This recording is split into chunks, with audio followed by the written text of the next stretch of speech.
법정 안이 순간 조용해졌습니다. 방청석에 앉은 모든 사람들이 일제히 고개를 돌렸습니다.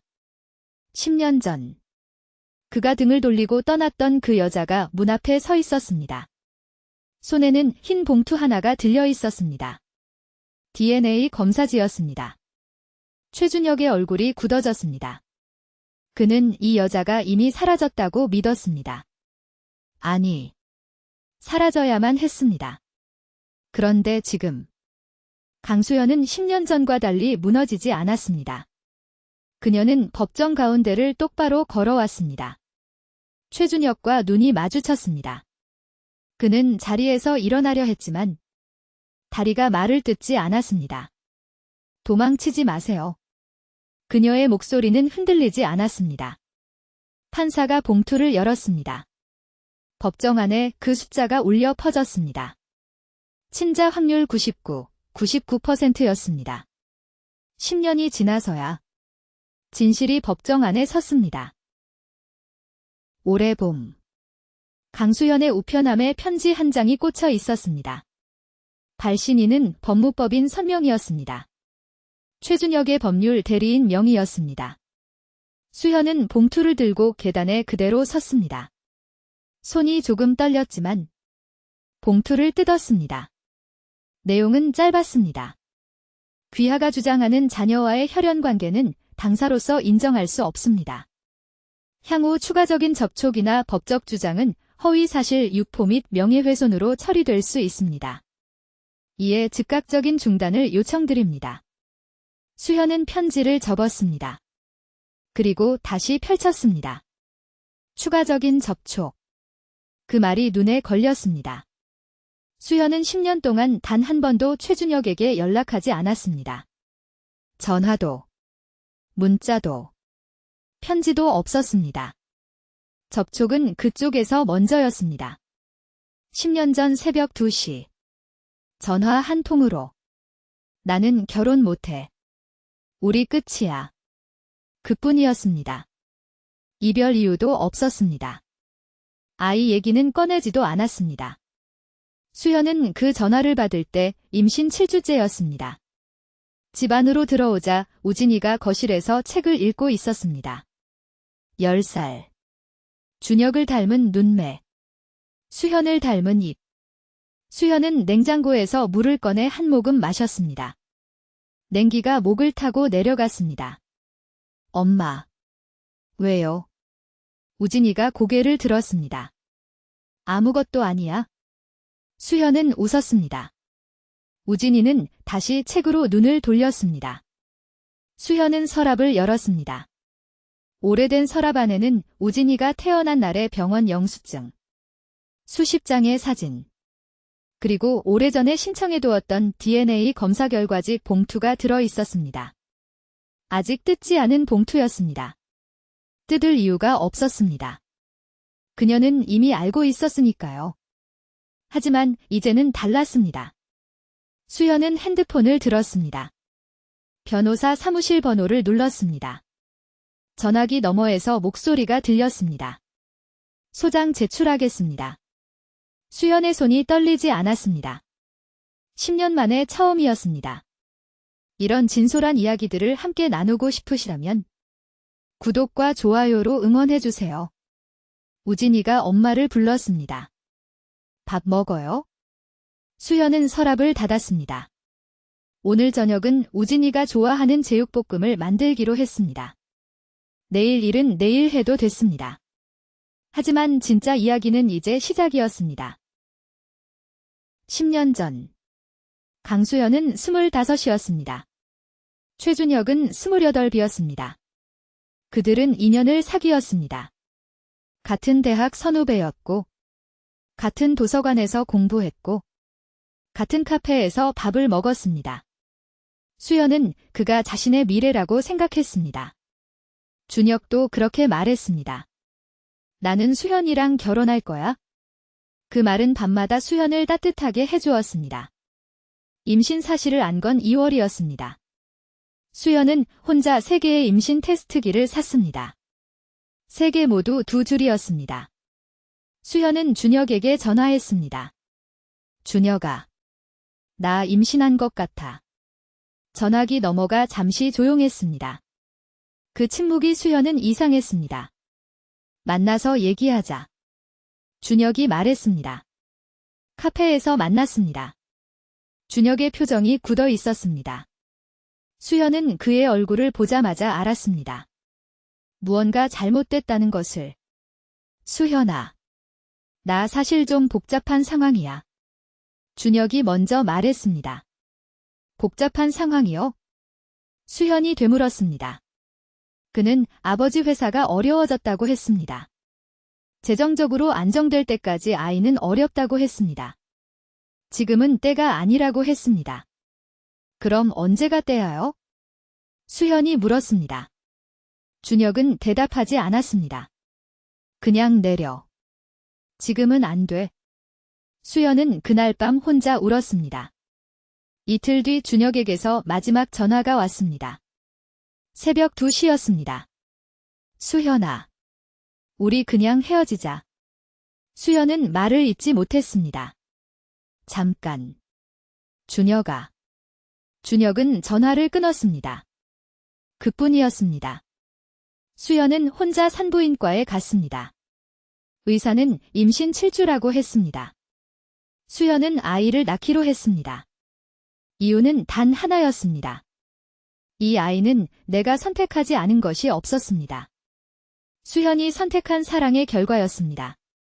결과가 달라도 수연의 선택은 바뀌지 않았습니다. 원룸에서 혼자 짐을 챙겼습니다. 준혁이 사준 머플러를 가장 마지막에 상자 안에 넣었습니다. 겨울 내내 따뜻하게 해주었던 그 머플러를. 그 상자는 지금도 수연의 옷장 맨 위 칸에 있습니다. 한 번도 꺼내지 않은 채로. 우진이는 9월에 태어났습니다. 4kg. 47cm. 수연은 혼자 진통을 버텼습니다. 분만실 앞에서 손잡아줄 사람이 없었습니다. 간호사가 물었습니다. 보호자 없으세요? 수연은 웃으며 말했습니다. 저 혼자예요. 간호사가 수연의 손을 잡아줬습니다. 처음 보는 사람이었지만 그 손이 따뜻했습니다. 수연은 그날 밤 그 간호사의 이름을 기억하려 했지만 기억나지 않았습니다. 대신 그 손의 온기는 10년이 지난 지금도 기억합니다. 우진이가 100일이 됐을 때 수연은 어머니가 보내준 미역국을 먹으며 울었습니다. 기쁨과 외로움이 섞인 눈물이었습니다. 수연의 어머니는 처음엔 반대했습니다. 아버지 없는 아이를 어떻게 키우냐고. 하지만 우진이를 한번 안아보고는 말이 없어졌습니다. 당신이 선택한 거니까 잘 키워야 해. 그것이 어머니의 방식이었습니다. 수연은 낮에는 회사에 다녔고 밤에는 번역 일을 받았습니다. 우진이가 3시 됐을 때 어린이집을 보냈습니다. 우진이가 5시 됐을 때 처음으로 아빠가 어디 있냐고 물었습니다. 수연은 잠시 생각하다가 말했습니다. 멀리 갔어? 우진이는 고개를 끄덕였습니다. 그것으로 충분했습니다.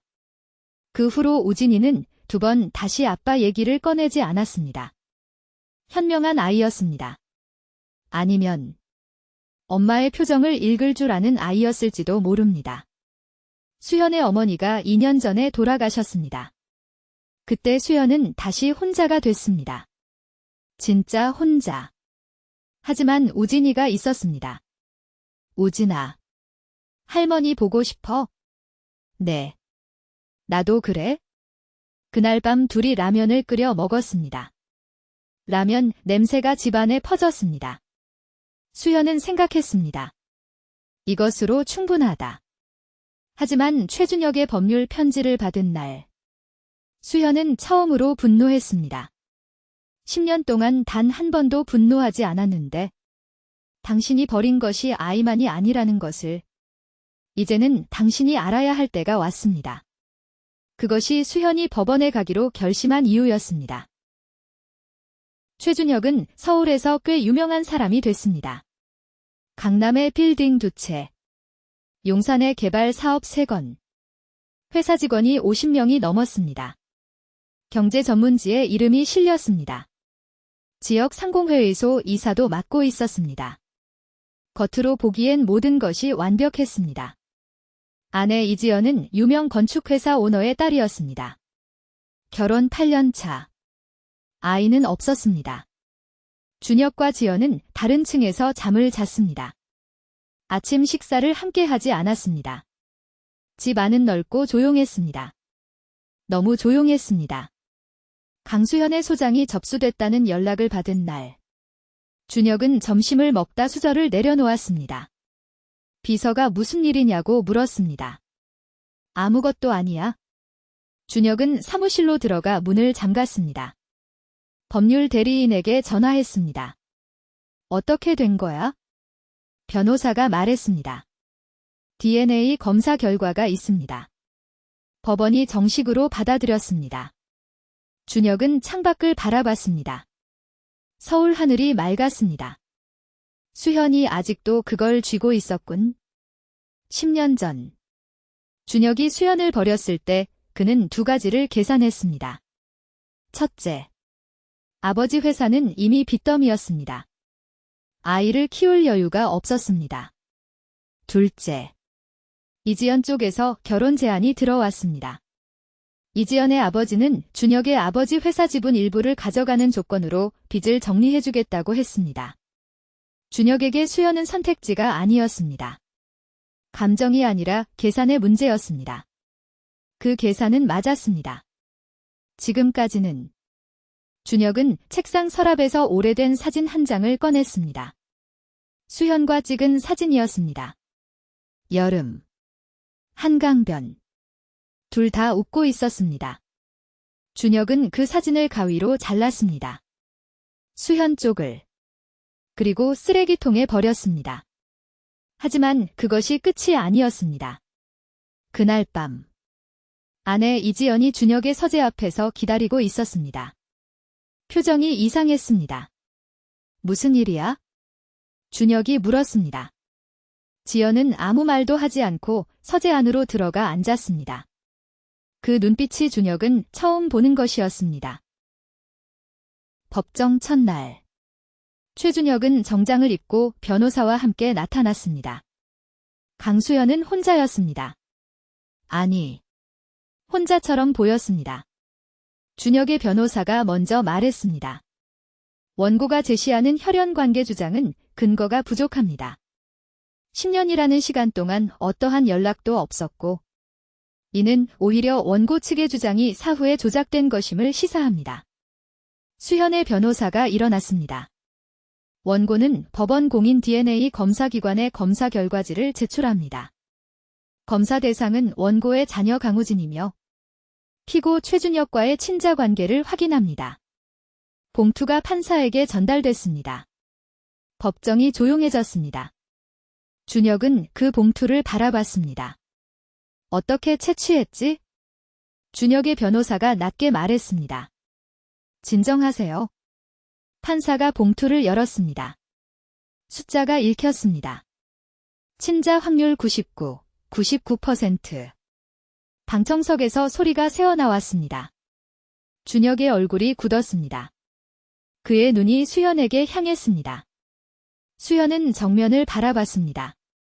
흔들리지 않았습니다. 준혁의 변호사가 즉각 반박했습니다. 검사 샘플 채취 방법에 문제가 있을 수 있습니다. 피고가 동의한 채취가 아닙니다. 판사가 양측을 번갈아 바라봤습니다. 원고 측. 샘플 출처를 설명해 주십시오. 수현의 변호사가 문서를 꺼냈습니다. 피고가 사용한 음료컵입니다. 공공장소에서 합법적으로 수거했습니다. 법원이 인정한 방식입니다. 준혁의 손이 테이블 아래에서 쥐어졌습니다. 그 순간 문이 열렸습니다. 모두의 시선이 돌아갔습니다. 이지연이었습니다. 준혁의 아내가 방청석 문을 열고 들어왔습니다. 준혁은 눈을 의심했습니다. 지연이 왜 여기에? 지연은 방청석 가장 앞줄에 앉았습니다. 수현과 눈이 마주쳤습니다. 그 눈빛에는 아무런 낯설미 없었습니다. 마치 오래전부터 알고 있었던 사람처럼 준혁의 등에 식은땀이 흘렀습니다. 이건 시작에 불과했습니다. 한 달 전, 강수현은 처음 이지연을 만났습니다. 장소는 서울 마포의 작은 카페였습니다. 이지연이 먼저 연락해왔습니다. 수현 씨, 저 이지연이에요. 최준혁 아내요. 수현은 전화를 끊을 뻔했습니다. 하지만 지연이 다음 말을 했습니다. 저도 알아요. 모든 것을. 카페에서 마주 앉았을 때 지연은 서류 한 뭉치를 꺼냈습니다. 준혁의 회사 장부였습니다. 제 아버지 회사 자금이 준혁 회사로 흘러들어갔습니다. 결혼 8년 동안. 지연이 말했습니다. 지연의 손이 떨렸습니다. 저도 이용당한 거예요? 지연의 아버지가 준혁에게 빚을 정리해줬던 그 조건. 알고 보니 준혁은 그 지분을 담보로 또 다른 대출을 받았습니다. 이중으로. 지연의 아버지는 이미 아팠고 회사는 지연이 물려받을 예정이었습니다. 준혁이 노린 건 결국 이지연의 회사였습니다. 처음부터. 수현은 커피잔을 내려놓았습니다. 그 소리가 카페 안에서 크게 울렸습니다. 왜 나한테 연락했어요? 수현이 물었습니다. 당신이 나보다 먼저 버려진 사람이니까요. 지연이 말했습니다. 그리고 당신이 가진 게 있으니까요. 수현은 잠시 생각했습니다. DNA 검사지요? 지연은 고개를 끄덕였습니다. 저도 자료가 있어요. 준혁의 회사 이중 장부. 제 아버지 자금 유용 내역. 모두 가지고 있어요. 하지만 혼자서는 부족해요. 수현과 지연은 그날 2시간 동안 이야기했습니다. 커피가 식었습니다. 두 번째 잔도 식었습니다. 둘은 각자 다른 방식으로 상처를 받았지만 같은 사람에게 상처를 받았습니다. 수현은 지연을 도와주기로 했습니다. 그것은 복수이기도 했지만 무엇보다 우진이를 위해서였습니다. 우진이는 아버지가 누구인지 알 권리가 있었습니다. 설령 그 아버지가 부끄러운 사람이라 해도. 법정 복도에서 지연은 수현의 옆에 섰습니다. 준혁은 둘의 얼굴을 번갈아 봤습니다. 그리고 처음으로 모든 것을 이해했습니다. 두 여자가 손을 잡지는 않았습니다. 그럴 필요도 없었습니다. 이미 오래전부터 같은 편이었으니까요. 두 번째 재판에서 이지연은 증인석에 섰습니다.